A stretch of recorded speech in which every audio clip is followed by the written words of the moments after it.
గత ప్రభుత్వం దళితుల మీద దమనకంగా చేసిందని ఊరు ఓడ తిరిగి జగన్మోహన్ రెడ్డిని ఓడించాలని కంకణం కట్టుకున్న దళిత సంఘాలకి ఇవాళ చేదు అనుభవం ప్రారంభమైంది. ప్రభుత్వం వచ్చి 100 రోజుల సందర్భంగా ఇది మంచి ప్రభుత్వం అనే కార్యక్రమాన్ని నిర్వహిస్తూ ప్రజల మధ్యకు వెళుతున్నటువంటి సందర్భంలో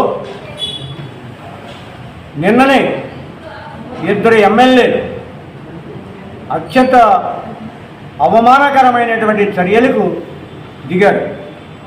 ఇది మంచి ప్రభుత్వం రోజున చెడు కార్యక్రమాలకి రౌడీదానికి దిగారు. ఒకటి ఉండి ఎమ్మెల్యే రఘురామకృష్ణరాజు గారు మంచి ప్రభుత్వ కార్యక్రమాల్లో పాల్గొనే దాంట్లో భాగంగా ఏలూరుపాడు అనేటువంటి గ్రామానికి వెళ్ళి అక్కడ ఒక సెంటర్లో ఉన్నటువంటి అంబేద్కర్ విగ్రహాన్ని దౌర్జన్యపూరితంగా అక్కడ ఉన్నటువంటి యువకుల్ని రెచ్చగొట్టి ఈయన ఫ్లెక్సీ తొలగించి వారి చేత నినాదాలు ఇప్పించి అంబేద్కర్ని అవమానించేటువంటి కార్యక్రమానికి ఉడిగట్టాడు. ఆయన చెప్పే భాష్యం చాలా ఆశ్చర్యకరంగా ఉంది. అక్కడ కొన్ని దేవాలయాలు ఉన్నాయి, దేవాలయాలకు వెళ్ళడానికి అడ్డుగా ఉంది కాబట్టి నేను తీశాను అన్నాడు. మంచిదే, దేవాలయాలకి మేము కూడా వ్యతిరేకం కాదు. దేవాలయాలకి వెళ్ళే వారికి దారి ఇవ్వాల్సిందే.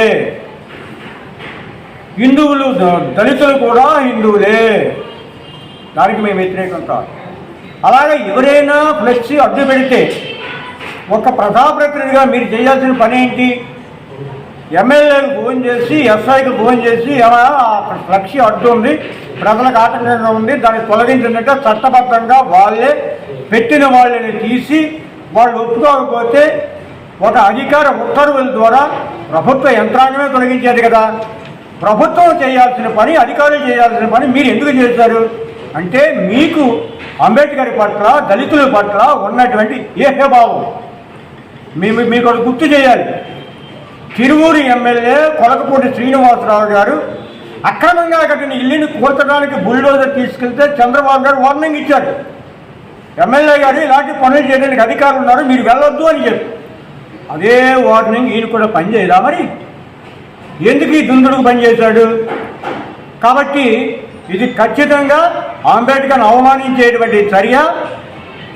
దళితుల మనోభావాలు, రాజ్యాంగ పరిరక్షణ మనోభావాలు దెబ్బతినే చర్య. కాబట్టి మేము తెలుగుదేశం పార్టీ రాష్ట్ర అధ్యక్షులు పల్లా శ్రీనివాసరావు గారికి, ప్రభుత్వ అధినేత రాష్ట్ర ముఖ్యమంత్రి నారా చంద్రబాబు నాయుడు గారికి మీ ద్వారా చేసే విజ్ఞప్తి, రఘురామకృష్ణరాజుని వెంటనే సస్పెండ్ చేయమని. కోలేరు ఆదిమూలం ఎమ్మెల్యేని సస్పెండ్ చేశారు కదా తమరు, ఒక ఆడపిల్ల మీద కేసు ఉందని. ఇది కూడా అలాంటిదే. తక్షణమే రఘురామకృష్ణరాజుని సస్పెండ్ చేయాలి ముఖ్యమంత్రి గారు అని విజ్ఞప్తి చేస్తుంది. ఇక రెండో అంశం, ఈ విషయం మీద తెలుగుదేశం సభ్యులు కలవడానికి వచ్చాం. అదే సందర్భంలో మాకు ఇంకో వార్త లైవ్లో కనిపించింది.